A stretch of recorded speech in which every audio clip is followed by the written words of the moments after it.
Boa noite a todos, é um prazer recebê-los aqui em nossa casa, nosso Santuário de Luz e de Vida. Né? Hoje é uma noite de muita alegria para nós. Nós estamos abrindo nosso ciclo de palestras abertas ao público. Né? Quem nos conhece sabe que o nosso trabalho é muito fechado do ponto de vista, né, que só os pacientes em tratamento na casa é que de fato, né, desfrutam das nossas palestras, mas nós agora estamos abrindo pelo menos uma vez ao mês, dando a possibilidade, a oportunidade, né, que outras pessoas que têm interesse em conhecer a casa, e não só de conhecer, mas de ouvir palestras que possam contribuir, né, com o conhecimento, com o aprofundamento de temas espiritualistas.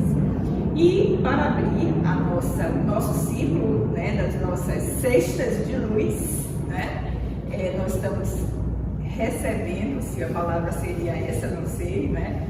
Mas Luiz Roberto Matos, vou chamar ele aqui, por favor, Luiz Roberto, né? Luiz Roberto, esse amigo querido, preciso contar, né, que através do livro que ele escreveu, Sanacão, Mestre do Além, foi um catalisador de ter reunido os colaboradores, né, que viemos a fundar o Santuário de Luz e de Vida. Quando, em 1992, eu li, chegou às minhas mãos esse livro, essa pérola, e eu simplesmente enlouqueci quando li o Sanacão. E fiz toda na época não tinha internet, a gente procurava o telefone nas páginas amarelas, né, naqueles catálogos, e eu consegui chegar até Luiz Roberto, fazendo assim um trabalho exaustivo, né, de investigação e pesquisa, tá? Até que consegui achar o telefone dele, entramos em contato e aí marcamos um dia maravilhoso que foi um encontro, né, de almas, né, no Alto de Londrina, e ali a gente se conectou, tá? E surgiu uma grande amizade, um reencontro de almas, né? E que a gente vem seguindo juntos aí, e que logo depois o santuário foi sendo moldado, tá? E se tornou essa obra que é hoje. Então, ter Beto, né, nosso Beto, abrindo essa cesta de luz aqui na casa, para nós é uma honra, né? Luiz Roberto tem uma presença e uma participação fundamental para que essa casa exista. Então, hoje é um dia de muita alegria, né, para todos nós que estamos aqui, e eu tenho certeza que ele vai brilhar, como ele sempre brilha, tá?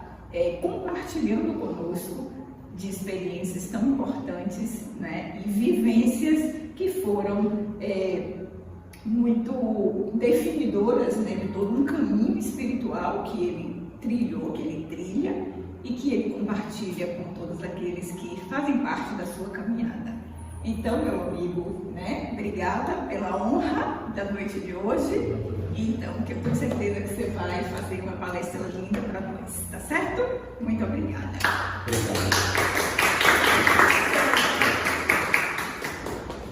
Bom, para mim que é uma grande honra, uma grande alegria, né, reabrir esse ciclo de palestra agora novamente aberta para outras pessoas, nessa retomada do santuário, agora já com a nossa casa nova se materializando, né, uma maior parte já pronta. Então, para mim é uma grande alegria abrir esse novo ciclo de palestra, e como Lia colocou, eu vou aqui trazer rapidamente na abertura da minha fala um pouquinho da história do Sanacão, um pouquinho da história da projeção astral na minha vida, mundo espiritual, e como isso, como o Lia bem colocou, foi um catalisador, né, para a reunião, porque não foi uma união nova, foi uma reunião, um reencontro de almas, muitos que hoje estão aqui no santuário, fomos companheiros lá no Antigo Egito, sacerdotes iniciados no Antigo Egito, né, e esse reencontro de almas é que veio a criar o Santuário Luz e Vida. Eu comecei ainda um pouco incipiente o meu desenvolvimento da projeção astral com 17 anos. Foi um iniciozinho do despertar. Eu era ateu desde os 14 anos, com 17 voltei a acreditar em Deus numa pregação de um crente, um protestante, numa noite chuvosa. E depois eu comecei a estudar na biblioteca do Colégio Militar teologia, Santo Tomás de Aquino, Santo Agostinho. E no ano seguinte eu descobri o Espiritismo, descobri Allan Kardec, comecei a ler as obras de Allan Kardec, né? No ano de 77, eu com 18 para 19 anos, eu li todas as obras de Allan Kardec. E aí no ano seguinte, 78, eu ali já com 19 anos, estava lendo Espiritismo, estava lendo Teosofia, estava lendo Filosofia Yoga, estava lendo Budismo, eu lia de tudo, como lia e outros aqui do Santuário, né? Eu lia de tudo, nunca fiquei preso a uma corrente, a uma coisa. Não, eu quero ler as várias visões, né? Várias visões, para ter uma compreensão mais ampla de vários ângulos de compreensão e de visão das coisas. E aí, no meio desses estudos todos, em 78, eu ali com 19 anos, eu descobri o primeiro livro, que era uma coleção do Yogi Ramacharaka. O primeiro livro era o Hatha Yoga, do Yogi Ramacharaka. Comecei a ler, aí na época eu virei vegetariano, comecei a praticar yoga em casa, né? Treinando relaxamento, meditação, uma série de coisas, lendo aquela coleção yoga e lendo outras coisas também, tudo misturado. Até que um belo dia apareceu o primeiro livro de projeção astral, não lembro exatamente qual foi, porque na época eu li 4 livros, a projeção do corpo astral, a viagem de uma alma, experiências fora do corpo e mais um, eram 4 livros que eu li. E eu lendo esses livros, e com a prática de relaxamento, estava começando a dominar o relaxamento, eu comecei a tentar sair do corpo. Porque até então eu não sabia nada de projeção astral, de desdobramento. Comecei ali, aproveitando aquilo que eu vinha aprendendo do relaxamento, da yoga, né? Eu comecei a criar uma técnica que eu batizei depois de dormir acordado, porque consistia em levar o corpo a um relaxamento profundo. A fase inicial, deixar o corpo pesado, na cama pesado, no controle da respiração, aí fazer todo o controle da respiração, né? E não dormir. Aí a meditação me ajudou muito, toda uma prática de concentração, tudo que eu vim aprendendo com a yoga me ajudou muito, porque era levar o corpo ao máximo relaxamento físico possível, que normalmente leva a gente para o sono, né? Mas eu, ao mesmo tempo, trabalhando no controle mental para não dormir. Então, fazer o corpo adormecer, mantendo a mente acordada. Por isso é que a minha técnica eu batizei de dormir acordado. É um paradoxo. Como é que você dorme acordado? Porque quem dorme é o corpo, e não a alma, né? Então, eu levava o corpo a dormir, mas a mente ficava alerta, desperta. E assim, eu comecei o primeiro dia, a mão flutuando, continuava tentando, depois o braço todo flutuando, até que aconteceu. Isso num curto espaço de tempo, a minha primeira experiência de saída do corpo, em 78, que eu, produzindo todo aquele relaxamento, né? Aí, quando eu me senti um EV, que na época eu me chamava de EV, eu não sabia nem o que era EV, estava vibracional, sentia aquela vibração pelo corpo, eu senti aquilo, aí me senti leve, flutuando, flutuando. Aí eu vi uma voz me chamar, Beto Saia, meu apelido é Beto, né? Beto Saia. Eu aí me levantei, flutuando, leve, levantei, fiquei em pé e virei para o lado. Quem estava do meu lado da minha cama nessa primeira experiência de saída totalmente consciente e produzida? Selene, que era uma amiga minha, não era uma pessoa íntima, uma conhecida minha, do Centro Espírita da Graça, do Grêmio Espírita Perseverança e Caridade, que eu conhecia, não tinha intimidade com ela. Selene estava projetada fora do corpo, no meu quarto, de madrugada, me ajudando a sair do corpo. Então, alguém, aí eu acredito que alguém, talvez o Sanacan, o meu mentor espiritual, alguém pegou, chamou ela, vamos lá, venha, você vai ajudar ele a sair pela primeira vez, porque se fosse um espírito desencarnado, eu ali com 19 anos, começando a desenvolver, se eu saio, encontro lá, nunca alguém desconhecido, meu coração ia sair pela boca, eu ia tomar um susto enorme. Como foi Selene? Eu fiquei tranquilo. Eu conheci a Selene, uma pessoa doce, meiga, equilibrada, né? Aquela espírita bem da paz. Então, não me assustou, mas ao mesmo tempo, que foi uma experiência muito rápida, essa primeira foi muito rápida, mas nisso que eu levantei ali, meio, parecia que estava bêbado, né? Não estava com controle daquela minha experiência, não voltou do corpo astral, do corpo espiritual. Entrou um espírito, dava para ver que era uma mulher feminina, uma aura vermelha brilhante, parecia que estava envolta numa chama. Ela atravessou a porta do meu quarto e veio na minha direção. A minha primeira experiência de sair do corpo totalmente consciente já foi com um ataque espiritual, logo no primeiro, para ver assim, olha o que vem pela frente. Não é, o negócio não é tão fácil assim, né? E veio em cima de mim, tomei um susto e despertei. Tá? E aí continuei, não desisti, não fiquei com medo, nunca fui medroso, né? Continuei insistindo, e aí fui tendo mais experiência, fui desenvolvendo. Aí veio 78, 79, muitas experiências. Quando foi em 89, eu comecei a escrever no Sandakan, entre 89 e 81, nas horas assim, eu trabalhava, foi uns 2 anos que eu era juiz substituto, viajava muito no interior. Aí quando eu estava em casa fazendo as sentenças, acabava às 11 horas da noite, meia-noite, quando eu estava dormindo com a lã, aí que eu pegava papel e caneta, cansado, aí eu começava a escrever. O Sandakan, não? Então eu demorei escrevendo.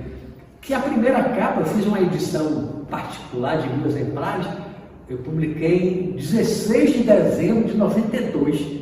Agora em dezembro está completando 30 anos que a capa era essa que Lia leu naquela época, né?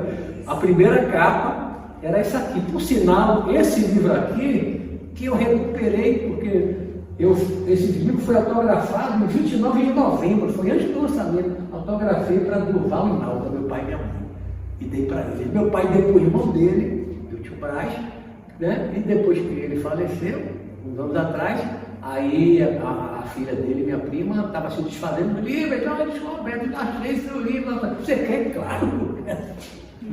Claro que eu quero. A dedicatória para meus pais. Então a primeira capa foi essa. Depois de vários anos, o livro ganhou essa outra capa. As 2 capas, toda a orientação foi minha. Eu quero uma cabeça amarela, um monge assim, e aí os jovens saindo do corpo dentro, dei toda a dica. Essa capa ficou realmente mais bonita, né? Ficou mais bonita do que a primeira, bem mais chamativa, né? E esse livro foi lançado 16 de dezembro. É pena que as pessoas não estão aqui, que eu vou falar agora, né?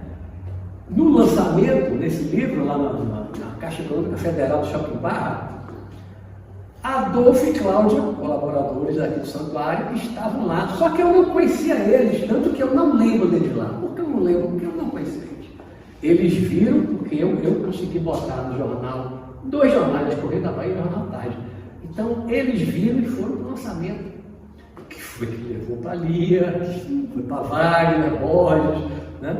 Sérgio Nogueira Reis, também nosso colaborador, também viu no jornal. Sérgio era meu colega, eu fiz matéria na faculdade de Direito, a gente nem se falava. Foi para o lançamento, depois daí trocamos o telefone, e aí começamos a ser amigos. E aí, 93, final de 93, eu viajei, fiz uma viagem para Egito, Israel, Turquia, Grécia, no grupo Rosa Cruz, e nessa viagem, mas antes da viagem, no ano da viagem, aí é que começa a história do santuário. No ano da viagem eu tive um sonho, mas um sonho que é a lembrança de uma experiência voltou nítida, claro, porque eu, desde o início, eu sei reconhecer quando é essa lembrança da experiência do corpo. Eu tive um sonho que eu estava num auditório aqui como esse, tinha várias pessoas, e eu estava falando com essas pessoas que eu ia criar um grupo de estudo de projeção astral, só que eu não conhecia ninguém. Podiam ser muitos de vocês que estavam lá, porque eu não conhecia, né? Era um cara desconhecido. E eu dizia, vou criar um grupo de estudo de projeção astral. Eu dizia, aí acordei, fiquei com aquilo martelando na cabeça. Aí, quando eu viajei para o Egito, conheci Mônica Thomas, né? O Sérgio foi também nessa viagem. Aí eu já comecei a falar para ele, olha, quando voltar para Salvador, vou criar um grupo de estudo de projeção astral. Aí a coisa foi se espalhando, aí ele me localizou, né? Aí cada um foi chamando o outro, alugamos um espaço, né?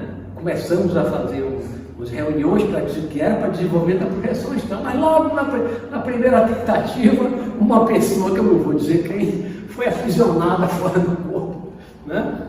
Foi uma experiência terrível, demorou para voltar para o corpo, e aí o mentor espiritual desta casa, já naquela época, lá em 94, 94, né? Quanto tempo? Ele incorporou, aí falou da história da gente, disse, no Egito, disse que ali, aquele espaço era um espaço que é uma espécie de albergue de espíritos ocupados, que não era bom fazer aquelas experiências ali, aí paramos. E aí o que é que vamos fazer? Já que a gente não pode fazer projeção astral aqui, tinha a casa alugada por 6 meses, aí conversando entre nós, chegamos à conclusão que então vamos trabalhar com cura. Passe e tal, um dando passe no outro, começamos aquilo ali, estudando, né? Aí quando venceu aquele contrato, fomos para outro espaço, Uranus, aí do Uranus, que ali já é um embrião do santuário, né? Foi o renascer, Não, desculpa, Uranus foi a primeira, desculpa. O renascer, na renascer, foi um embrião do santuário. Por quê? Na renascer, a gente leva os colchonetes no chão. Quem tinha feito curso de reiki, que era canal reiki, já começou a aplicar reiki. Na época era reiki mesmo. Né? Depois de canalização, energização, outras técnicas que a gente usa até hoje, mas no início era canal reiki ou então passe. E a gente, na renascer, já começou a atender pacientes. Então ali já deitado, no colchonetezinho no chão, então ali, mas não era santuário Luz e Vida, não tinha nem nome, né? Aí, depois de 6 meses, que a gente alugou a primeira casa, um sobrado antigo lá na saúde, aí a gente reunião, que nome vamos dar? Cada um deu uma sugestão, aí nasceu, né? Santuário Luz e Vida, assim nasceu o santuário. Então, eu fui um instrumento, um catalisador, para reunir a partir do livro do Sanacan, né? O chamariz, o atrativo desses iniciados lá do Egito Antigo, todo mundo interessado em projeção astral. Quando eu anunciei, começou a espalhar que ia criar um grupo de projeção astral, isso foi um chamariz para atrair um bocado de gente.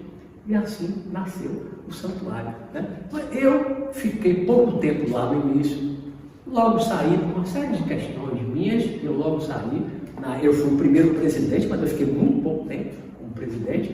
Lia era vice-presidente na época. Hoje eu digo assim que eu agi muito certo, eu acho que eu acertei muito nisso, já que eu não me senti em condições de continuar naquele momento à frente do santuário. Passei por uma pessoa que eu acho que tinha muito mais condições do que eu, e até hoje é presidente do santuário, tem 20 e tantos, quase 30 anos. Quase 30 anos, não vou falar da idade não, meu Deus. Mas tem quase 30 anos à frente do santuário. Eu acho que não tinha pessoa melhor para cuidar do santuário. Eu sou muito grato, muito grato. Eu não tive condições, eu fui fraco, uma série de problemas meus. Eu me afastei, voltei depois e me afastei de novo. Acho que eu me afastei 2 vezes e voltei de novo. Novamente estou trabalhando aqui, né? E tudo tem a ver com a projeção astral. A projeção astral não é bicho de 7 cabeças. A projeção astral é uma faculdade normal, é uma condição natural da alma, porque nós somos espíritos encarnados, não estamos presos no corpo de uma forma absoluta, mesmo enquanto estamos encarnados. Todos nós de noite, quando dormimos, saímos do corpo. É uma condição natural do espírito, é sair do corpo. Só que, na maioria das vezes, a maioria das pessoas não lembra, não sai de uma forma consciente, né? Muitas vezes lembra com um sonho. Eu tive um sonho, um encontro. Como foi o meu sonho do grupo lá? Que eu disse, vou criar um grupo de estudo de projeção astral. Um sonho, mas era uma lembrança da experiência do corpo. Quando eu comecei a desenvolver a saída consciente, né, isso me deu, para mim foi muito importante naquele meu início, porque isso me deu muita convicção, me deu muita certeza de quando eu saía. Muitas vezes eu vi meu corpo deitado na cama, aí eu via minha esposa deitada na cama, né? Saí dentro de casa, assim, de dia, na luz do dia, de manhã cedo, vi minha mãe, vi meu irmão, como me escreve a experiência do Frito, aqui no Sanacan. Esse livro tem muitas experiências que eu relato do Sanacan, e isso, para mim, foi assim, um grande instrumento, uma grande alavanca de conhecimento de evolução. Por quê? Quando você desenvolve a projeção astral, você começa a ir para o mundo espiritual. Né? Sair do corpo para quê? Para que eu vou desenvolver a projeção astral? Quando você sai do corpo consciente, você quer sair, claro, quem quer desenvolver a projeção astral quer sair consciente, quer ter consciência, quer lembrar da experiência, né? Quer sair consciente.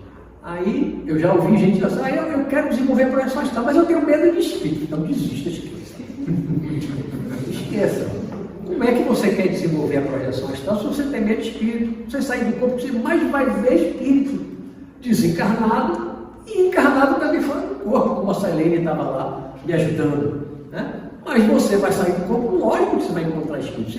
Se tem medo de espírito, não consegue vencer esse medo de espírito, é melhor você nem se meter com projeção astral, né? Porque você vai ver espírito. Saindo do corpo, você vai ver espírito, vai ser atacado por espíritos, vai ter que aprender a se defender, né? Vai ter que buscar um equilíbrio. E para mim, a projeção astral nunca foi uma coisa assim de projeção pela projeção.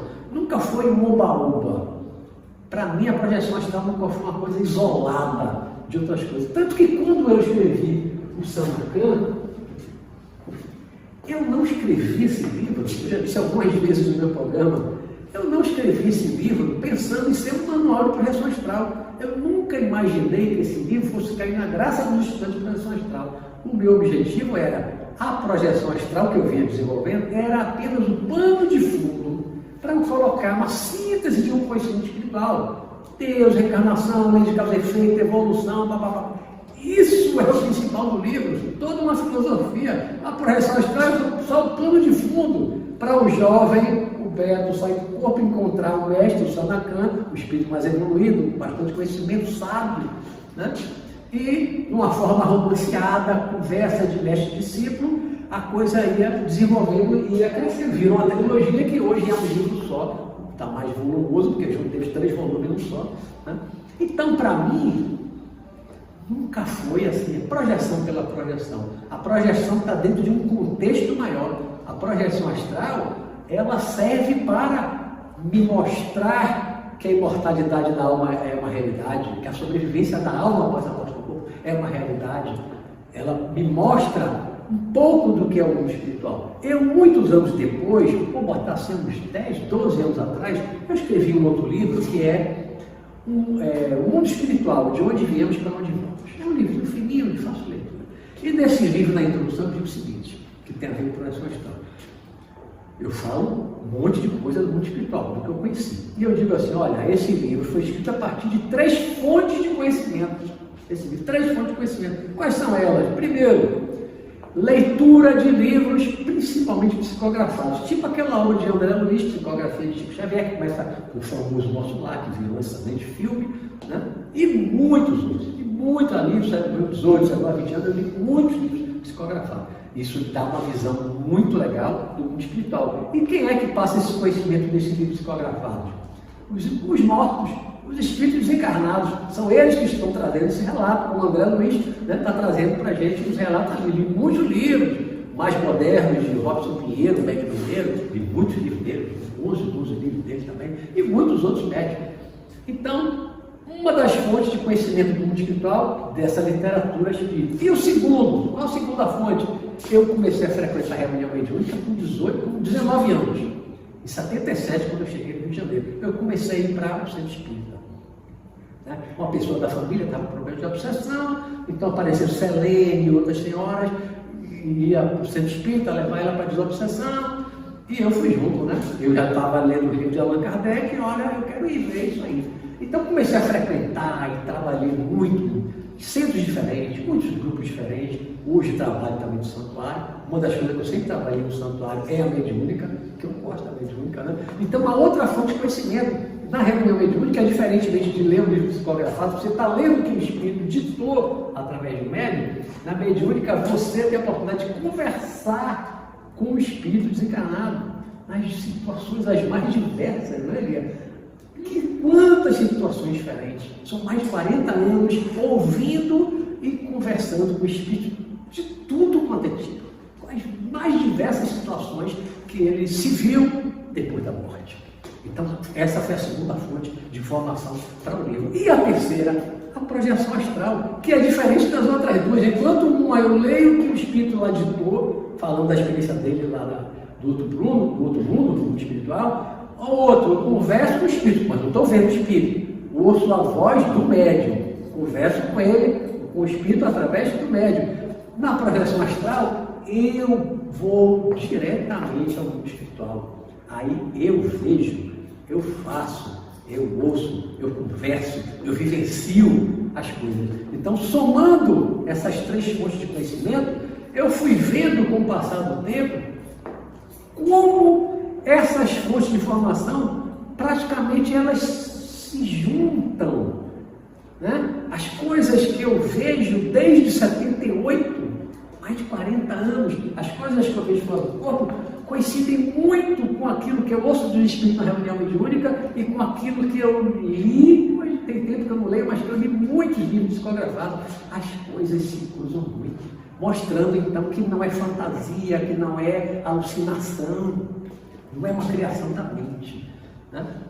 Então, com o tempo, a gente vai, através da projeção astral, que tem essa facilidade, mesmo que não saia do corpo consciente, mas que você tenha a experiência de fora do corpo, que você tenha certeza de que você está fora do corpo, isso lhe ajuda muito, se lhe dá muita convicção da imortalidade da alma, lhe dá um conhecimento direto do mundo espiritual. E uma das coisas que para mim sempre foi muito importante para me dar certeza de que eu realmente estou fora do corpo espiritual, é o que eu chamo de sensação de realidade. Para mim, na minha experiência, o mais importante é essa sensação de realidade. Por quê? Eu, com meus 17 anos, depois de eu ler um livro chamado Experiências Psíquicas Além da Cortina de Ferro, era um livro da Biblioteca do Exército, meu pai comprou, eu li. Os soviéticos, na época, fazendo experiência, telepatia, não sei o quê, papapá. Aí eu comecei a fazer umas experiências que eu lá, adolescente, 17 anos, batizei de experiência de controle do sonho. Comecei a fazer uma experiência. Adorava a moto, queria ter uma moto, naquela época não tinha moto, ficou uma moto. Depois que eu tinha a primeira. Né? Aí eu, na hora de dormir, eu pensava, eu vou sonhar com andando de moto. Sonhava andando de moto. Quero sonhar, estou fazendo tal coisa. Sonhava. Mas era tudo criação da minha mente, desse controle de sonho, tudo criação da minha mente. Né? Com o tempo fui aprendendo, quando eu comecei a fazer a projeção astral, que muitas vezes, até hoje, muitas vezes eu lembro de uma vivência no mundo espiritual, mas eu não saio do corpo de forma consciente, eu não lembro, até fazendo um parênteses, eu não gosto muito dessa coisa assim, eu não saio consciente. Eu digo o seguinte, ninguém sai inconsciente do corpo. Aí só é uma maneira de interpretar as coisas. Assim, ninguém sai inconsciente. Sai inconsciente se tivesse desmaiado em coma. Você não sai, você não está desmaiado em coma quando você sai em coma. Você está consciente agora, você não lembra, você volta, você não lembra daquele momento da saída. Mas normalmente as pessoas dizem, né, sai inconsciente, sai inconsciente. Eu, depois de um tempo, comecei a deixar um pouco de lado a prática assim, de querer sair consciente. Fui relaxando. Né? Tem trabalho, tem família, filho, né? Um monte de compromisso. Aí você vai relaxando nisso, de noite você só quer dormir, está cansado, eu quero deitar, eu quero dormir. Mas o que aconteceu? A saída do corpo nunca me abandonou. Né? Tive períodos chamados recesso projetivo e tal. Depois de um tempo, passei a deixar de provocar a saída consciente. Não, hoje para mim não é importante. Tive muitas, durante um bom tempo, tive muitas saídas que eu provoquei. Hoje para mim isso não tem mais importância. Não é que não tenha sentido, mas para mim não é mais importante eu sair consciente. Por quê? Quando eu saio, eu sei que eu estou fora do corpo. Eu encontro espíritos mortos, meu pai, meu irmão, que em junho me visitou no meu quarto, totalmente consciente, né? Às vezes eu saio do corpo de noite, como nesse dia que meu irmão estava mesmo, de repente eu levanto da cama, como se eu estivesse levantando fisicamente. De vez em quando acontece isso com o meu gato, que morreu, tinha 2 anos que morreu, foi lá, eu vi um miado de noite, eu achei que era a minha outra gata, Michele, né? E aí Eu não me enxergo.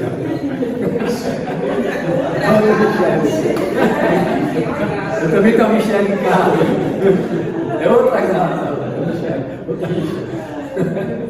E aí eu ouvi o miado, achei que era a Michele. Né? Miau, miau, miau. Aí eu me levantei, deitado na cama, eu simplesmente me levantei. Mas eu me levantei como se eu estivesse me levantando com o corpo físico. Me levantei de uma forma natural. Nem pensei na hora que eu estava fora do corpo. Isso de vez em quando acontece, né? Sai espontaneamente. Então, por quê? Quando eu comecei a ouvir o miado, e o miado que eu estava ouvindo era da outra dimensão, era o meu gato desencarnado, já 2 anos desencarnado, meu pretinho, Blue, teimoso, né? Eu ouvi o miado, não era a Michele, era o meu gato. Quando ele miou, eu já devia estar bem desligado do corpo, aí levantei para ver, achando que era a Michele miando. Aí quando eu levantei, me afastei assim do lado e vi meu gato preto debaixo da minha cama. Ô, Bluzinho, você está aqui? Eu me abaixei, alisei a cabeça, senti o pelo, senti o calor do corpo, porque é assim que eu sinto. Como se ele estivesse fisicamente, se eu estivesse no corpo físico. A mesma sensação de pegar, de toque. Né? Então, muitas vezes, eu saio do corpo, eu me levanto, essa experiência mesmo do gato, eu só me dei conta que eu estava fora do corpo, porque eu vi Blue e eu sabia que Blue já morreu. Mas não é nenhum espanto. Entendeu? Depois de um tempo, mais de 40 anos vivenciando isso, eu saio do corpo quando eu saio com uma naturalidade muito grande. Então, para mim, não é um espanto, não é nem um espanto. Eu saio do corpo. E aí, fui conhecendo cada vez mais o mundo espiritual. Fui vendo que o mundo espiritual, nas camadas mais próximas daqui da dimensão física, o mundo espiritual é mesmo como o nosso lar, com outras cidades que alguns nós, muito parecidas com a Terra. Muito parecidas com a Terra. E aí eu digo, graças a Deus que é assim. Porque se a gente morresse, se encarnasse, e de repente se visse no outro lugar, ambiente, no outro mundo completamente diferente de tudo que a gente conhece, nós enlouqueceríamos. Não teríamos referencial. Foi um lugar completamente diferente. Só gente estranha. Um outro modo de vida totalmente diferente. Então, não. A gente sai do corpo e a gente se vê quando vai para o mundo espiritual, a não ser que desça para o umbral. Aí é muito diferente do que a gente tem aqui. É pior do que os piores bairros mais perigosos do Brasil e de alguns outros países. É muito pior. Se desce do umbral para baixo, para as trevas, para o abismo, aí é outra história. Mas se você vai para o nosso lar... Você já foi lá? É? Você já foi lá uma vez? Já. Várias vezes. Várias vezes, já fui várias vezes. Passou ondas escuras, já fui em lugares terríveis. Mas normalmente eu não vou só. Vou sempre acompanhado com alguém que é mais forte do que eu, que me protege.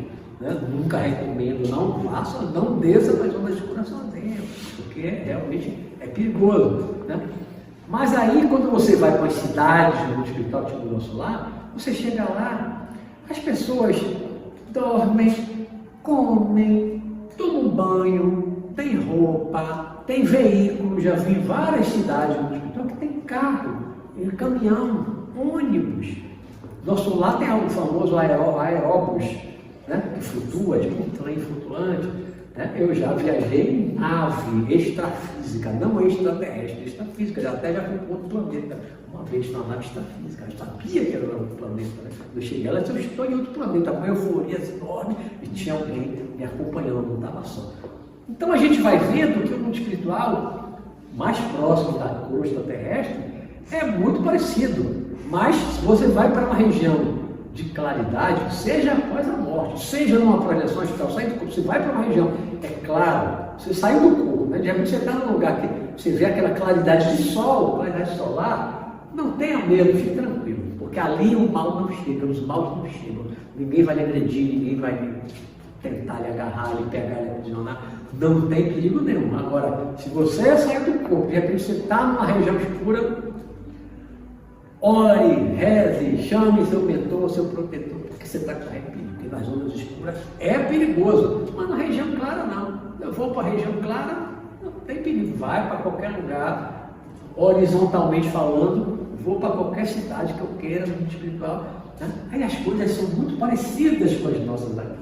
Eu já fui para festa, eles ficam lá conversando, comer, eu já tomei banho de mar, há pouco tempo atrás, eu surfei no mundo espiritual, eu nunca surfei no plano físico. Nunca tentei dos 22, 23 anos, tentei, sofri uns 3 acidentes, me ralei, a água viva me enrolou, me queimou, os 3 acidentes eu desisti, isso não é para mim. Aí parei, nem tentei mais. Mas há pouco tempo, agora esse ano, eu me vi numa praia surfando, o Marcinho, um amigo da gente, passando de Marcinha Lavinica, surfando com o Marcinho, ele é surfista, aqui no plano físico, ele é surfista. Eu surfando com ele, surfando. Só lá, no espiritual, né? Só lá, no astral. Eu surfando. Né? Quando eu estava lá na beira da praia, tinha as pessoas, outras amigas lá na beira da praia, mas eu e tinha outras pessoas surfando. Então eu já peguei uma jacaré no braço, né? Vou na casa de meu pai direto, meu pai tem 16 anos de carro, vou direto, já fui muitas vezes na casa de meu pai, acompanhei todo o desenvolvimento dele, desde o início. Ele ficou péssimo, contra o carro, ficou péssimo, né? Mas 3 vezes ele estava bem, já estava sorrindo, estava ótimo, e hoje está muito bem.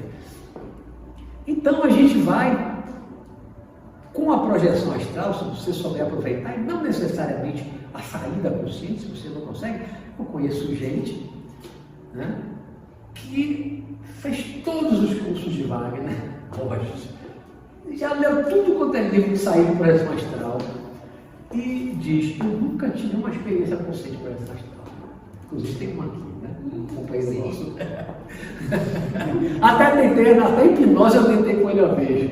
Vamos tentar uma hipnose? Não funciona. Nem com hipnose, não vai. Tem uma trava. Então tem gente que não consegue. Não, a projeção astral é para todo mundo. Não é, nem todo mundo consegue. Não é que seja proibido, não é para uma casta, não é para o iniciado, não é para ninguém especial, nada disso. Mas tem gente que simplesmente não consegue ter uma experiência consciente, não consegue, tem alguma trava subconsciente, sei lá, alguma coisa que trava e a pessoa não consegue ter. Tem gente que não gosta, tem gente que me procura nas redes sociais, Facebook, vendo meu canal, que como está tendo experiência de projeção astral, aí não entende nada, não sabe nada disso, né? Ele está começando, né?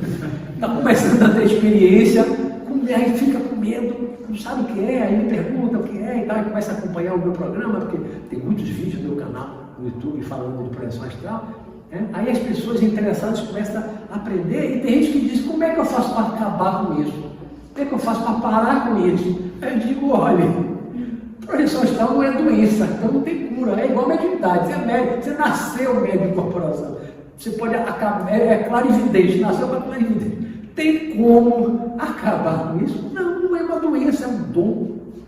Então você tem que aprender a conviver, você tem que estudar para conhecer, para ter algum tipo de controle, para você, né, não se deixar se desequilibrar com o que você vê, porque o clarividente não escolhe o que está vendo, né?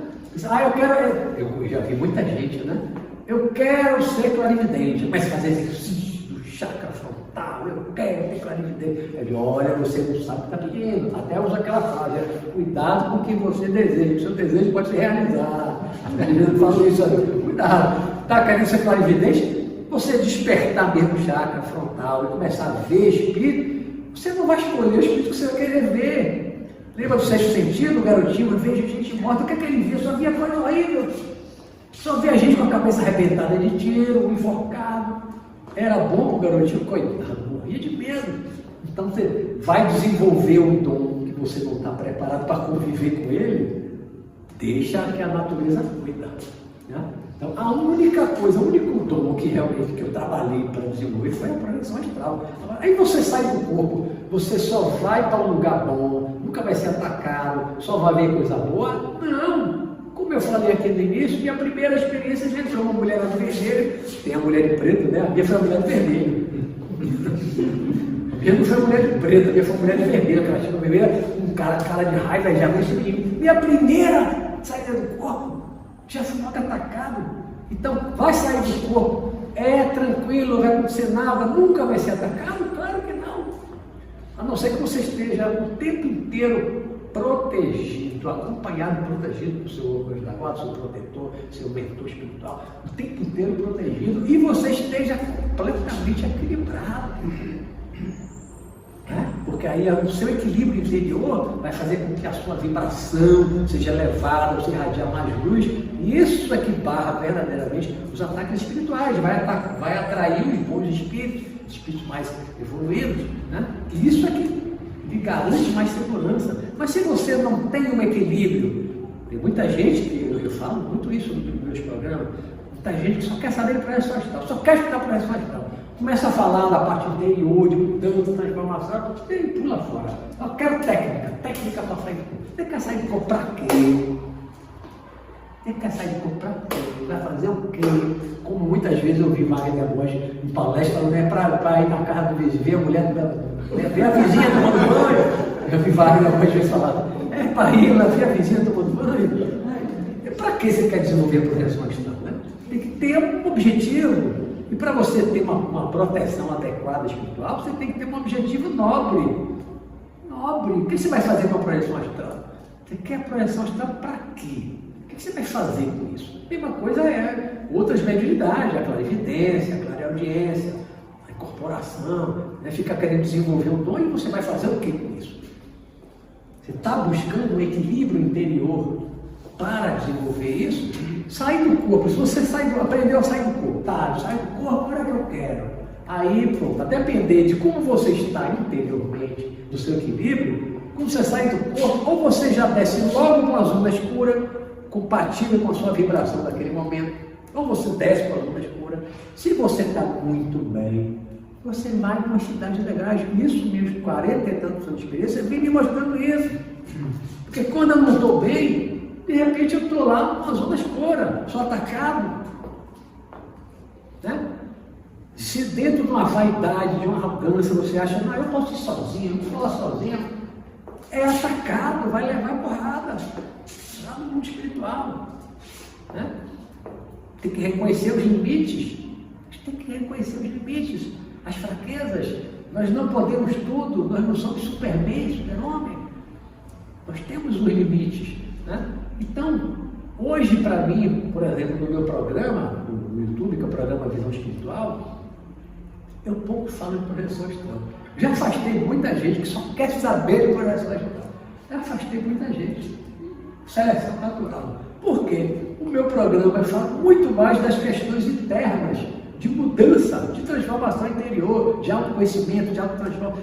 Eu falo muito mais dessas coisas no meu programa. De vez em quando eu faço uma fala de projeção astral. Aí imagina, eu já ouvi falar de projeção astral. Fevereiro para março eu fiz um workshop. 5 modos de projeção astral. Aí veio um cara de projeção astral. Quando começa a falar de orgulho, de vaidade, de preconceito, de racismo, começa a falar de coisa de transformação, a galera some. Porque não quer saber disso. Aí só quer técnica, quer aprender a sair do corpo, mas não está buscando o equilíbrio interior, não está cuidando do seu interior. Né? E uma pessoa desequilibrada, desajustada mentalmente, emocionalmente, quando sai do corpo, ela vai atrair o quê? Espírito de luz ou espírito das sombras? Das sombras. Você está com a sua vibração baixa, seu padrão vibratório, vibracional baixo, você sai do corpo, você atrai o espírito compatível, mesmo tipo de vibração. Para você atrair bons espíritos que te levem para um lugar legal, para você conhecer uma biblioteca, um museu, escolas, assistir uma palestra no mundo espiritual, você pode ser levado. Muitas vezes eu fui, quantas vezes eu assisti palestra? Uma vez eu me vi fazer uma palestra no mundo espiritual. Um auditório grande, parecia um cinema, que eu estava fazendo uma palestra lá. Né? Se eu posso fazer aqui, eu não posso fazer lá também? Pode. Né? Tudo que a gente pode fazer aqui, também pode fazer lá. Então, o mais importante de tudo é a gente buscar o equilíbrio interior. O mais vem por acréscimo. Né? Buscar, como dizia Jesus, o reino dos céus, buscar o reino dos céus. Né? O mais vem por acréscimo. para buscar um equilíbrio. Hoje a minha grande preocupação com as pessoas que me seguem no meu canal é trabalhar esse equilíbrio interior e não só a busca.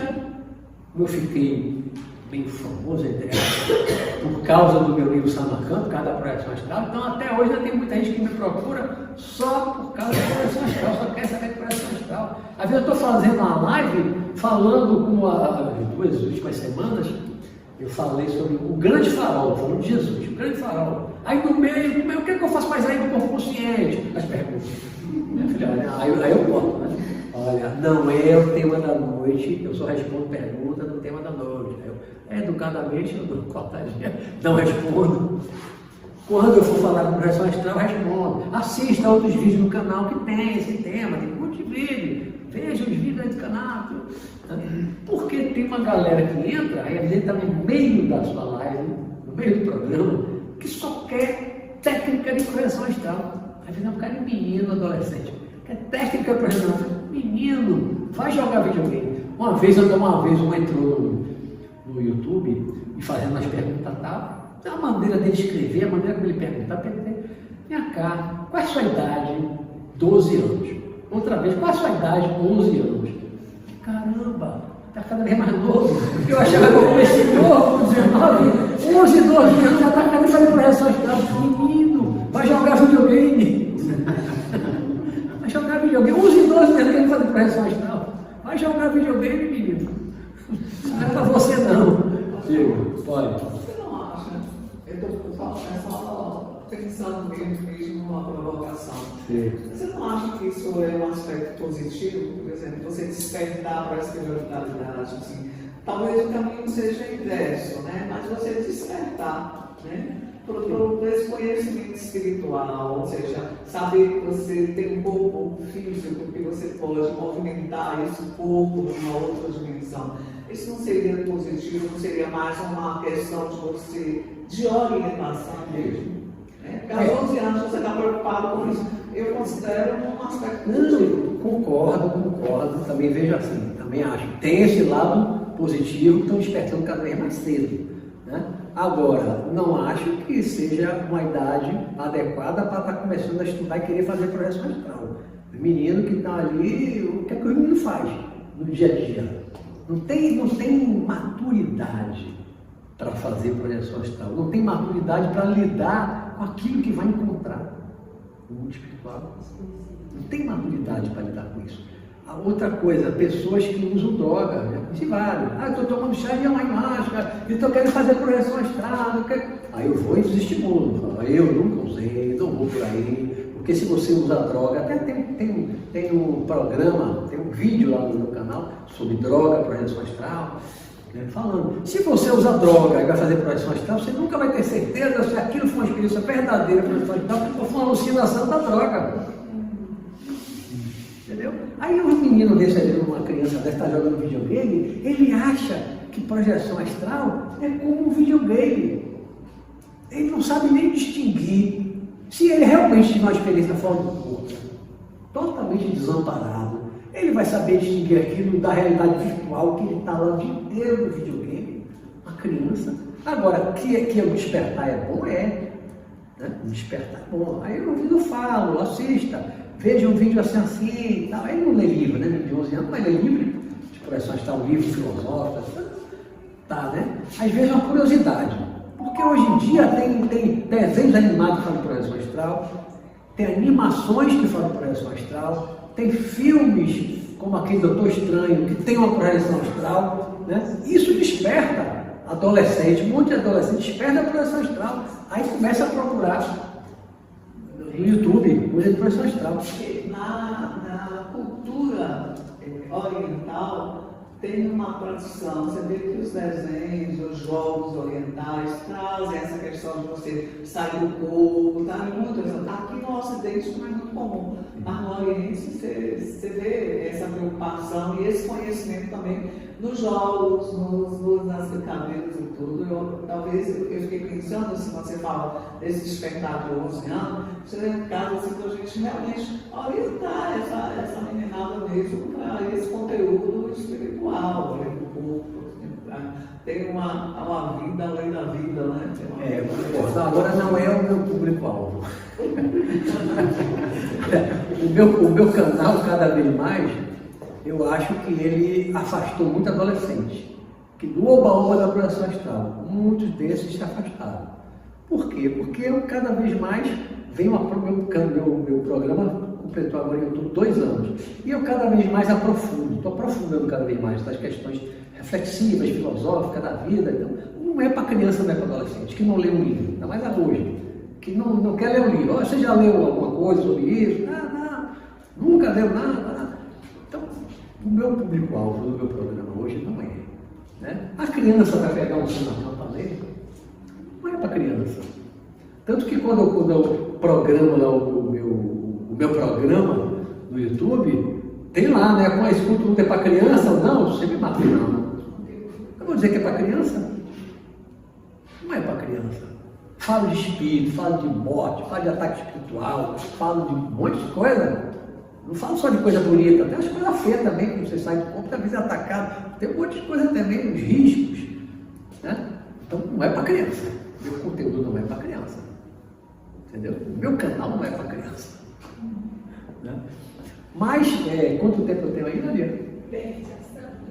8h33. 8h33. 8. Você tem aí mais de 5 minutos, né? Pronto. Então já vou finalizar. Né? Aí se quiserem fazer mais perguntas, a Wanda já está fazendo, mas se quiserem também mais perguntas. Né? Mas então é isso. A projeção astral, ela nunca deve ser vista como algo apartado, separado da ideia de mundo espiritual, da ideia de vida após a morte. Sempre, o conteúdo maior que eu sempre vi na projeção astral foi a certeza da imortalidade da alma, a certeza de que a vida continua após a morte do corpo. O que eu mais ganhei com a projeção astral foi isso. A certeza de que a vida continua. Já encontrei quase todos os meus parentes e amigos que desencarnaram de 78 para cá. Pais, tios, irmãos, amigos, vários, primos, né? Já encontrei. A maioria eu encontrei de lá para cá. Alguns porque eu pensei muito até encontrar, outros simplesmente de uma forma espontânea, sem eu planejar nada, encontrei, né? Ou me procurou. Isso me dá uma certeza da imortalidade da alma. E, concluindo, quando eu passo a ter certeza da imortalidade da alma, passo a ter certeza de que a vida não acaba após a morte, você alarga a sua visão de a vida começou antes do berço e vai continuar além do túmulo. Isso lhe dá uma responsabilidade maior. Né? Porque uma pessoa que pensa que não, eu nasci e quando eu morrer acabou, não existe nada. Então eu posso tudo, eu posso fazer tudo. Se eu cometer um crime e a justiça, a polícia não me pegar, não me punir, eu estou impune, depois morreu, acabou, não estou impune. Quando você passa a acreditar, e mais do que acreditar, quando você passa a ter certeza de que a vida vai continuar, e você passa a conhecer a lei de causa e efeito, a lei do karma, a lei de ação e reação, e você sabe que as suas ações vão gerar consequências, né? Tudo aquilo que você fizer, karma é ação, em sânscrito é ação, né? Toda ação vai gerar uma reação, ao contrário da física, né? Tudo vai ter consequência. Todo mal que a gente faz aqui nessa dimensão, nesse plano, enquanto encarnado, está gerando consequências. Ora, essas consequências vêm no aqui e agora dessa vida mesmo, mas ora, elas vêm numa vida futura. É por isso que muitas vezes nós agora sofremos uma série de coisas, sofremos acidentes, sofremos violências, adoecemos, várias coisas que acontecem na nossa vida, ou acontece com uma outra pessoa que você conhece, um ente querido, mas por quê? Isso não é justo, uma pessoa tão boa está sofrendo isso.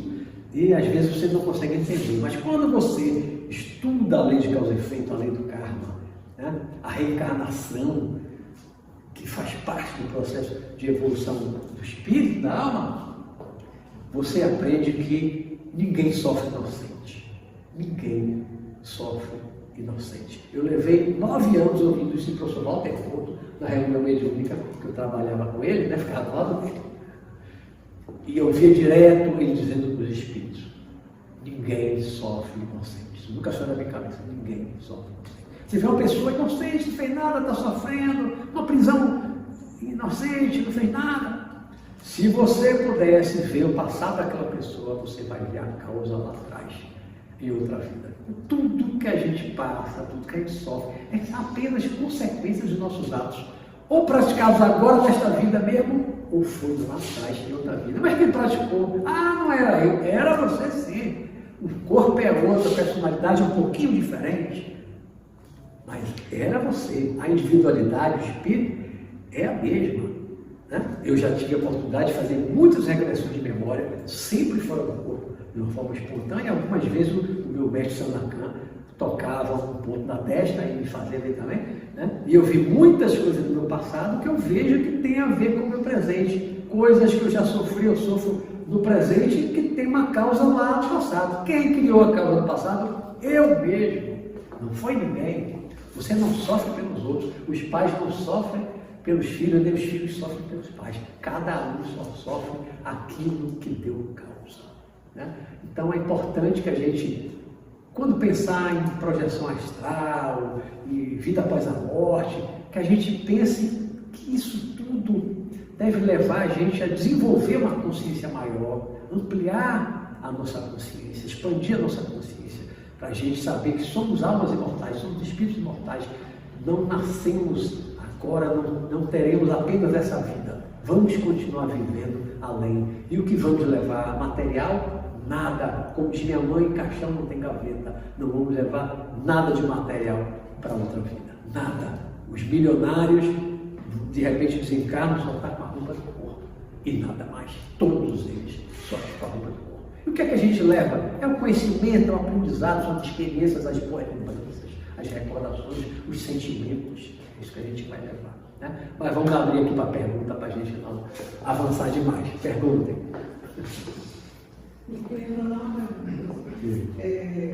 Que você falou no início, né? Assim, que as pessoas perguntam muito a você sobre o processo, o método utilizado para você sair do corpo e uma projeção, como você falou, consciente, né?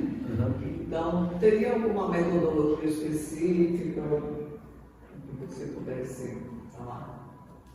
A minha técnica está totalmente descrita no Sanacan, em detalhe. Mas, basicamente, controle da respiração. A base da minha técnica é o controle da respiração. Né? Deito, o corpo estirado, né? Os braços tirados ao longo do corpo, fecho os olhos, e ali eu começo a respirar. E fico concentrado, isso eu aprendi com a yoga. Concentre-se na respiração, você vai respirando.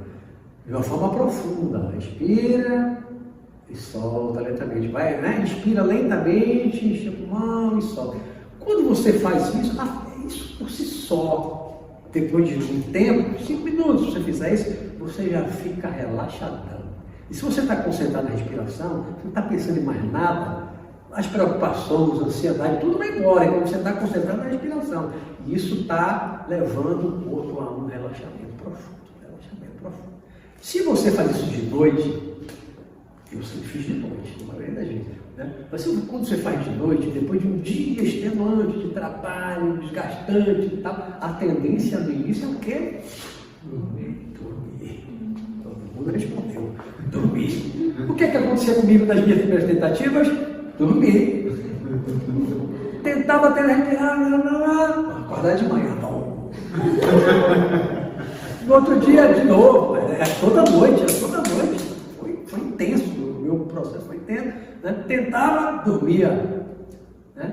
Até eu começar a controlar, o controle. Aí o processo de controle mental. Pratiquei muita meditação, nessa época também. A meditação me ajudou muito. A meditação é o controle do pensamento, não pensar.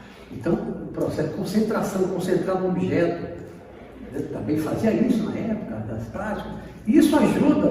Né? Então eu, com a respiração, controlando a respiração, levava o corpo a um relaxamento profundo. Né? No início eu sentia um estado vibracional, vai ver aquela vibração. Quando eu sentia aquela vibração no corpo, depois de um tempo, eu já sabia que aquilo ali, pronto, é só eu pensar, vou me levantar, já estou fora.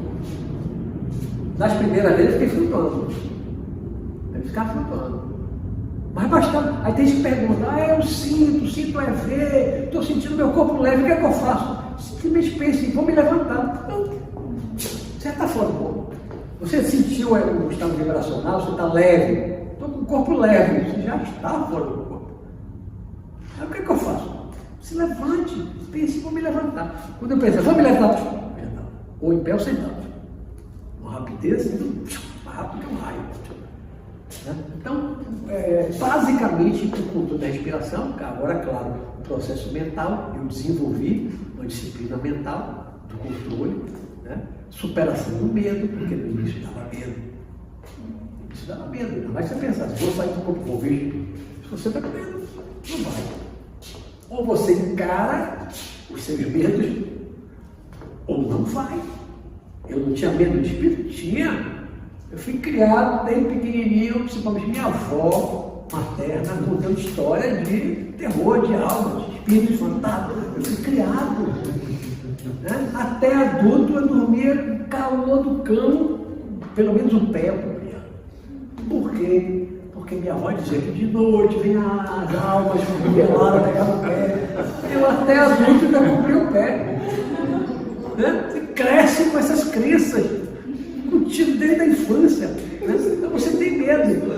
Né? Aí ou você trabalha esse medo, né? E lá na minha casa, meus irmãos, a gente na infância, né? A gente gostava de filmes de terror, Boris Karloff, Vincent Price, né? O Parque, umas séries lá, nos meus 12 anos, eu gostava disso, né? Então tinha medo, espírito, demônio, tinha medo. Aí sabe o que a gente fazia? Na infância, a experiência de controle do medo, superação do medo. A nossa psicologia menina, o que fazia? Um de cada vez entrava no quarto de noite, sentava no chão do quarto, no meio do quarto. Né? Aí os outros ficavam lá de fora, aí apagava a luz e fechava a porta. Não podia levantar. E a gente ficava na porta. Só uma penada. Coisa de criança, né?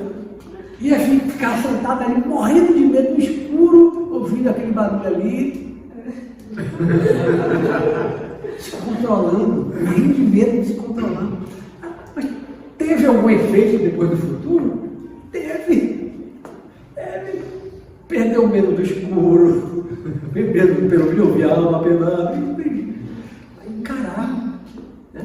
Quem lida com o espírito, seja numa reunião mediúnica, como a gente lida aqui no santuário, com a projeção astral, você tem que encarar, você não pode ter medo do espírito. Né? Tem espírito ameaçador em reunião mediúnica? Tem. Eu já ouvi quantas ameaças, vou lhe matar, vou fazer isso, é desgraçado, você é miserável, vou acabar com você. Quantas, se eu fosse ter medo, ficar impressionado com isso, eu não trabalho em reunião mediúnica há muito tempo, eu já fui ameaçado incontáveis vezes de morte, já estou com 64 anos, ainda não me mataram. Não é assim, só vai na hora. Né? A alimentação tem alguma influência? É? A alimentação. Alimentação? Olha, na saída do corpo em si, não. E vou dizer por quê. Quando eu lá comecei, eu virei vegetariano radical, porque foi a influência do livro que eu li, lá, Charaka, Yoga, aí eu virei vegano. Tá. Pode até ter facilitado, não sei exatamente até que ponto isso me ajudou na época. Mas, depois que eu voltei a comer carne, peixe, tive muitas experiências, tive experiências fantásticas de projeção astral, depois de ter comido de noite, ter comido peixe, tomei um pouco de vinho, tomei café. Né? Aí demorei para dormir, mas 4, 5 horas da manhã tive uma experiência fantástica de exoprojeção, sair do planeta. Então, impede, não impede. Você comer carne e tal. Agora, para mim hoje, o que é que eu vejo? Da minha experiência toda com isso. Fiz todo tipo de dieta. Lacto-vegetariano, fui vegetariano, fui super carnívoro, todo tipo de experiência com alimentação eu fiz. E com todas essas dietas alimentares, eu tive projeções astrais fantásticas. Agora, se você de noite come uma comida pesada, como um churrasco, come um pratão de feijoada, aí vai deitar, querer sair, não vai sair nunca, porque o estômago está cheio, né? O processo digestivo é demorado, é uma energia pesada, você vai apagar e não vai sair do corpo, dorme e não sai do corpo, né? Você está preso no processo de digestão. Além disso, você come carne, aí eu acho que isso contribui na vibração do ectoplasma. Uma coisa que eu aprendi com o Dr. David, um espírito que trabalhou comigo muito tempo atrás, o Dr. David dizia o seguinte: o ectoplasma animal entra em choque com o ectoplasma humano. Uma coisa que eu aprendi com ele lá nos anos 80. O ectoplasma animal entra em choque com o ectoplasma humano. O que isso quer dizer? Nós temos ectoplasma, tá aí, no papel, né? Que a gente usa inclusive para trabalhos diversos, usa o ectoplasma. Mas quando você come um animal, aquele ectoplasma do animal está ali também no seu corpo. Se você sair do corpo levando, e às vezes é inconsciente, você sai do corpo, o próprio ectoplasma humano, se você levar muito ectoplasma no seu corpo espiritual, você pode ficar aqui no que eu chamo de zona etérica. O mundo pode ir para qualquer país, está vendo as coisas do plano físico, tá? Não impede nada. Mas você não consegue subir para uma cidade, nem uma cidade como o nosso lar. Você não consegue subir, você está envolto no ectoplasma, que o ectoplasma é muito mais uma energia densa, matéria, é muito matéria o ectoplasma. Se você está muito envolto no ectoplasma, você não consegue subir. Você pode ficar por aqui, pode descer para um bravo, beleza. Mas subir muito, cheio de ectoplasma, não vai. Isso também se você comer muita carne, comer carne de noite principalmente. Você está cheio de ectoplasma animal, não é nem mais humano. Agora é ectoplasma animal, que já está entrando em choque no seu ectoplasma humano, segundo o doutor dele. Né? Aí você sai do corpo, isso vai atrapalhar também, para você subir. Então, a questão de comer ou não comer carne, porque é muito pessoal. Né? Não impede que saia do corpo, não impede a projeção astral. Nunca me impediu. Né? Agora, o processo digestivo é muito mais demorado, você vai ficar com aquela energia, com aquele ectoplasma ali no seu corpo por muito mais tempo, né? Isso vai atrapalhar, talvez, na qualidade da experiência fora do corpo, na qualidade da projeção astral, mas impedir a projeção astral, não impede não, porque eu já tive comendo tudo. Entendeu? Quer perguntar? Então, assim, a projeção astral, a gente pode utilizar para um despertar espiritual e também para trabalho fora do corpo, né? Sim, também. Acho que é uma das coisas principais, né? Sim. Porque eu não sabia o que era projeção astral e eu tinha sonhos lúcidos. Tanto que eu sei onde é isso aqui, aí pulava de telhado em telhado no bairro lá onde eu moro, né? Sabia o que eu estava fazendo e levava muito na brincadeira, né? Sem saber, e parava também já me deparava com situações também que eram muito ruins e eu não sabia o que fazer, ficava desesperada, né? Hoje, assim, eu sei que a oração me tira de qualquer situação como essa, né? Mas hoje eu tenho a consciência do que é a projeção astral, então olhando para trás já, assim, clareia um pouco. Mas ainda assim, é aquela coisa, eu tenho medo, porque eu não quero ver. É normal, eu tenho medo até hoje. Eu tenho medo de ser atacada, não saber o que fazer. E também de não saber como que eu vou utilizar isso, né? Porque se eu for fazer algo desse tipo, eu quero utilizar isso de uma maneira consciente, né? De uma maneira de algo que vai trazer realmente alguma transformação, algum resultado. Não só como eu fazia na louca, assim, sem saber, né? Eu só estava do outro lado, mas eu nunca fiz nenhum processo de respiração, nada. Porque eu não tinha ideia. Olha, tem muita gente que busca estudo da projeção astral com um tipo de literatura americano, principalmente europeu, que tem uma outra mentalidade. É aquela coisa mais científica, um viés mais científico, e que não é com eles. Aí eles às vezes criticam nós brasileiros que o nosso viés é assistencialista, que tem uma influência muito do espiritismo, do assistencialismo, de ajudar. usar a projeção astral para ajudar os outros. Eu antes de saber o que era projeção astral, já estava lendo Allan Kardec e outros livros espíritas. Então, minha maior influência foi do espiritismo. A teosofia, que já é diferente do espiritismo, aprendi. A filosofia é diferente, mas eu tive uma influência muito grande espírita, que é assistencialista, de ajudar. É o que a gente faz aqui no santuário, assistencialismo, né? Então, essa para mim foi a minha grande influência, a minha maior influência de tudo que eu li, que eu estudei de espiritualismo, foi o espiritismo. Então, quando eu comecei a procurar desenvolver a projeção astral, não foi para passear, não foi para fazer turismo astral.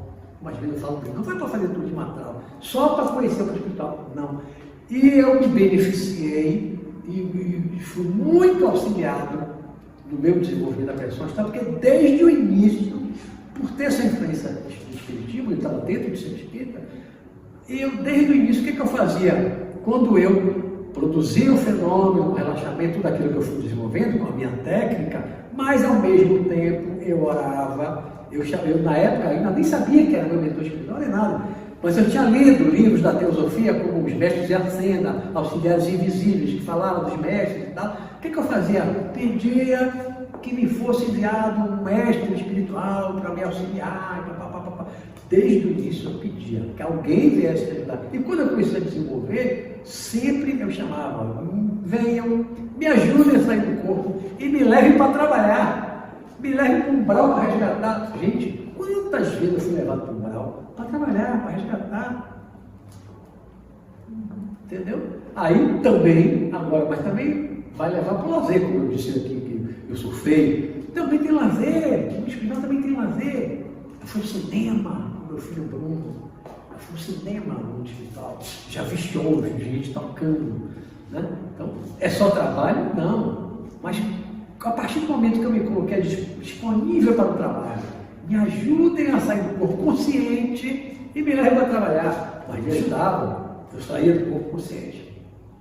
Vejam que a primeira experiência que eu contei, que a Selene estava lá, né? Eu fiz a técnica toda e fiquei ali, apontando, bobão. Se a Selene estivesse lá e tivesse dito, Beto, saia, talvez eu nem tivesse saído. Entendeu? Mas tinha uma pessoa boa, encarnada, fora do corpo, pessoa boa, estava ali para me ajudar. Beto, saia, aí eu saio. Aí começou, quantas vezes eu saí do corpo assim, auxiliado. Chegava alguém lá, porque é um espírito que tem um poder. Às vezes chega lá em você, ó, se você é uma pessoa digna, boa, se você quer trabalhar no espiritual, você tem boa disposição, você tem boas intenções, ele chega lá e dá um passo em você, você já está fora. Pode, e fala, ele fizer muito comigo, e faz, é só querer. De qualquer um, tira do corpo. Eu já tirei uma vez, não vou entrar em detalhes nessa situação, mas eu já tirei uma pessoa do corpo. E eu não tenho essa evolução. Mas no espírito evoluído, como o meu mestre Samacan, você não passa tudo. Agora, vai fazer isso com qualquer um? Para ir brincar, para ir passear, para fazer tudo mais? Não. O espírito evoluído não vai ficar ajudando ninguém para fazer besteira. Né? Vai ajudar quem quer trabalhar. Então, desde o início, isso me ajudou muito, porque eu quero. Me tire do corpo, me ajude a sair do corpo, consciente, e me leve para trabalhar. Bom, aí me leva para trabalhar. Agora, acabou o trabalho, agora vamos passear também, vamos conhecer uma cidade espiritual, vamos numa biblioteca, vamos num museu, entendeu? Trabalhava e também aprendi muito, conheci muito do mundo espiritual. Não era só trabalhar. Méritos, né, então? Você trabalha e tem os méritos lá, porque tem muita coisa que a gente não pode... Às vezes eu levo o espírito para atender lá em casa. Teve uma vez, esse ano também, que eu levantei, no meio da noite, eu levantei, tinha uma menina, uma garotinha sentada numa cadeira, um pouco afastado do pé da minha cama, que o meu quarto é maior, quando eu saio do corpo, né? A réplica etérica é maior, o meu quarto é mais amplo, né? Quando meu irmão esteve lá também, estava sentado na cadeira, o quarto era mais extenso. Eu saí de uma garotinha assim, eu já levantei, fui direto para a garotinha e dei um passe dela. Ninguém me falou nada. Já levantei, não sei, com intuição, não sei. Eu já levantei, fui direto para a garotinha, o espírito desencarnado. Quantas vezes eu levava, desde o início, levava ela para casa para dar um passo, para fazer um trabalho espiritual. É o trabalho. Para mim, a projeção sempre foi um mecanismo, um instrumento de trabalho e aprendizado também. Não só de curtição. Projeção astral para mim nunca, na verdade, nunca foi curtição. Não deve ser. Não deve ser. É um instrumento de evolução, de aprendizado. Fale com relação aos ataques, porque tem gente que só de pensar que pode ser atingido fora do corpo, né, no plano espiritual, aí já entra em pânico, não quer nem ouvir falar, né? Porque essa questão dos ataques espirituais, a gente sabe, né, que a gente que já estudou essas questões sabe que é uma coisa mais energética, né?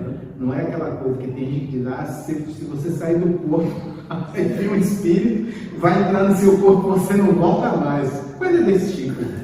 Aí você falar um pouco assim da questão desses ataques espirituais. O ataque espiritual tem muito a ver com sintonia. Né? É você estar com a vibração baixa, você não está bem emocionalmente, psiquicamente, você está com a raiva, está com mágoa, alguma coisa que lhe destabiliza, você não está bem, a sua vibração está baixa. Então isso faz com que você sintonize com o espírito daquela mesma frequência. Então ele tem mais facilidade de se aproximar de você. De repente um desafeto do passado, um cobrador do passado, de algo que você fez a ele em outra vida, né? Ele está ali procurando, agora encontrou você. Você está ali desarmado porque você está com a vibração baixa, corpo aberto, né? Está fragilizado energeticamente, ele vai ter mais facilidade de se aproximar de você. Agora, isso também vai ter a ver com karma, com merecimento, você ter proteção, não ter proteção. Porque se você é uma pessoa boa, você não faz mal a ninguém, você trabalha para ajudar os outros, você só faz o bem, mesmo que você não esteja totalmente bem emocionalmente, que ninguém está 100% bem o tempo inteiro, né? 24 horas por dia, 7 dias por semana, não existe, né? Todos nós temos os momentos de fraqueza. Mas se você está, como o professor Walter falava, vocês estão trabalhando aqui, vocês estão debaixo do guarda-chuva, ele fala muito isso. Todos vocês estão trabalhando aqui, era uma mediúnica, né? Vocês estão trabalhando, estão debaixo do guarda-chuva. Se afastou do trabalho, você sai debaixo do guarda-chuva. Vai pegar chuva. Né? Talvez você tenha uma proteção maior. Porque está trabalhando, porque está servindo. Então você tem uma proteção maior. Pensa assim, o Chico Xavier tinha a mesma proteção que você, que eu, não, muito maior. O Divaldo Franco, a mesma proteção que a gente tem, muito maior. Quanto mais importante o seu trabalho, que você está fazendo pelos outros, mais proteção você tem. Lógico. Né? O médium que desenvolve um trabalho importante, ele pode estar à mercê de qualquer espírito aí. Das sombras, das trevas? Claro que não, eles têm que ter uma proteção especial. Mas você tem uma proteção em função do trabalho. Quando você estiver trabalhando, se afastou do trabalho, não quer mais trabalhar, você está na proteção comum de qualquer outro. Claro, todo mundo tem um espírito protetor, todo mundo tem um protetor, tem um anjo da guarda, todo mundo tem. Né? Mas todos esses negócios têm o mesmo poder. Não, tem uns que são mais poderosos. Tem mais. Às vezes você tem um soldado no seu lado protegendo e o outro que faz um trabalho muito importante do bem. Eles têm o pop junto dele. Não é igual, né? Não é igual. Um soldadozinho pode ser atacado, mas um pop ninguém chega junto. Os 300 de Espartano, ninguém chega junto. Entendeu? Isso é a importância do seu trabalho.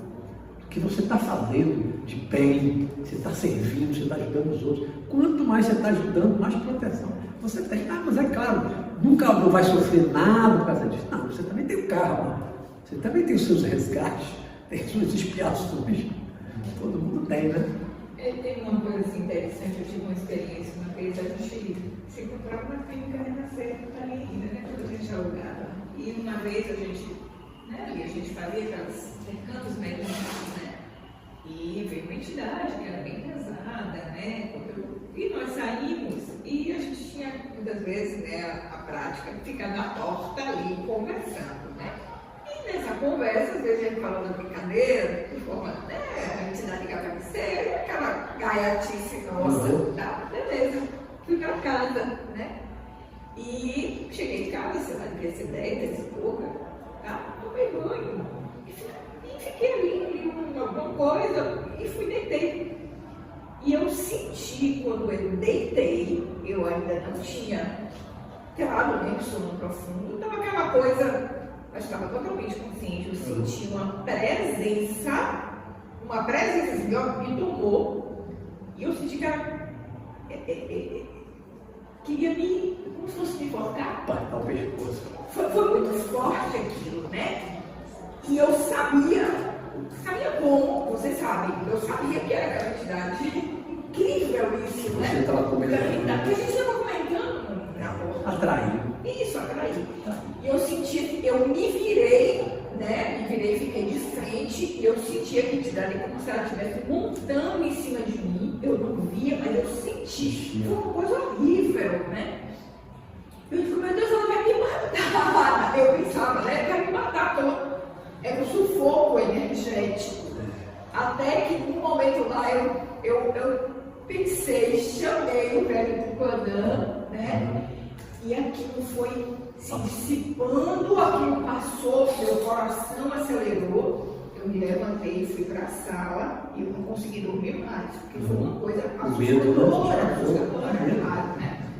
Mas é exatamente isso, a gente, ali naquela brincadeira, ali do lado de fora, a entidade sintonizou, atraiu. Sintonizou, ela, claro, me acompanhou e ela me atacou verdadeiramente, né? Então, muitas vezes o ataque não ocorre exatamente quando você está totalmente fora do corpo, mas ali, naquele mínimo. Pode ser atacado quando está no corpo mesmo. Exatamente. Foi bem marcante isso, pra mim, não esqueci. É sintonia. É uma experiência assim, muito comum, que é essa percepção do ambiente. E aí você captar a vibração de quem está próximo a você, né? E às vezes você entra na vibração do espírito porque ela não é agradável. E aí você tem que ter uma equilíbrio muito maior. Porque se você relaxa e vai, ele é dominante. Eu me recordo que assim, é como se eu lutasse com ele, né? Lutasse, ele queria me sufocar e eu lutava contra aquilo. Foi muito intenso. Foi uma experiência, sabe? Foi uma experiência. A pergunta de Marquinhos que leva exatamente isso, né? Sintonia. É sintonizar. Né? A gente tem que procurar sempre as sintonias boas. Eu sempre escapei de perseguições fora do corpo, de ataques, orando. Desde o início, sempre orava. Ou então, eu já fui aprisionado fora do corpo. A gente foi aprisionado lá na Índia, no Sanacan, acho que 2, que eu relato, né? Na hora que eu me vi aprisionado fora do corpo, também não demorou. O que eu fiz? Sanacan! Jesus! Não me contentei só com Sanacan. Era logo mais poderoso ainda. Sanacan, Jesus! Na mesma hora, olha, foi uma rapidez incrível, viu? Aquele fecho de luz desceu naquele ambiente, era um espírito muito bom, aquele chamado Mago Negro, muito poderoso. Ele ficou paralisado, se arrastava. Se arrastava, paralisado com aquela luz. Então é você chamar, é você orar, chamar a luz da guarda que você tem, todo mundo tem, seu protetor, né? Todo mundo tem, é chamar. E acima de tudo é procurar manter o equilíbrio, o máximo de equilíbrio possível, né? Porque é isso que eu acho que é a maior proteção que a gente tem contra ataques espirituais, é manter a nossa vibração elevada. E como é que mantém a vibração elevada? A vibração decorre dos pensamentos, dos sentimentos, das emoções. Isso tudo é que vai gerar, né, nosso campo de força maior, mais expandido, poderoso, ou curto, fraquinho, suscetível a mais ataques espirituais, a ser sugado espiritualmente. Então é procurar manter um equilíbrio espiritual, é sintonizar com os bons espíritos, com os espíritos de luz, com as coisas boas, ter bons pensamentos, não desejar o mal para ninguém, né? Não guardar raiva. É todo esse processo interno, que é isso que eu venho trabalhando no meu programa do espiritual, cada vez mais e cada vez menos falando de projeção astral. De vez em quando eu falo, sou chamado para falar, né, no caso do meu livro, mas o mais importante é a nossa transformação interior. É o mais importante. A evolução é por aí. Porque tem gente que busca projeção astral, de mal projeção astral, e faz o que com isso? não sabe aproveitar, não cresce. É mais o Fica só no fenômeno. né? É mais o caminho de transformação, Sim. de autoconhecimento. É um instrumento. Sim. Pode ser bem utilizado.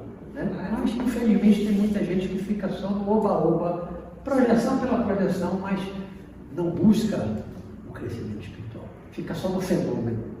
Só no fenômeno. Não, eu saí do corpo, daí. Fiz o quê? Aí, às vezes, no programa, ele fala assim, você vai sair do corpo para... Eu já fiz programa que é assim, sai do corpo para quê? Vai sair do corpo para quê? Eu já fiz programa com esse título, né? Quer sair do corpo para quê? Pronto, aí você quer sair do corpo, então sai do corpo. Você vai para onde, com quem, vai fazer o quê? Já fiz muitas vezes eu falo isso, né? Você vai sair do corpo, você vai para onde, com quem e vai fazer o quê? Né? Aí as pessoas não pensam nada disso. Não, eu quero sair do corpo. Para quê? Eu acho que a gente já avançou, né, bastante no tempo. Nós podemos encerrar.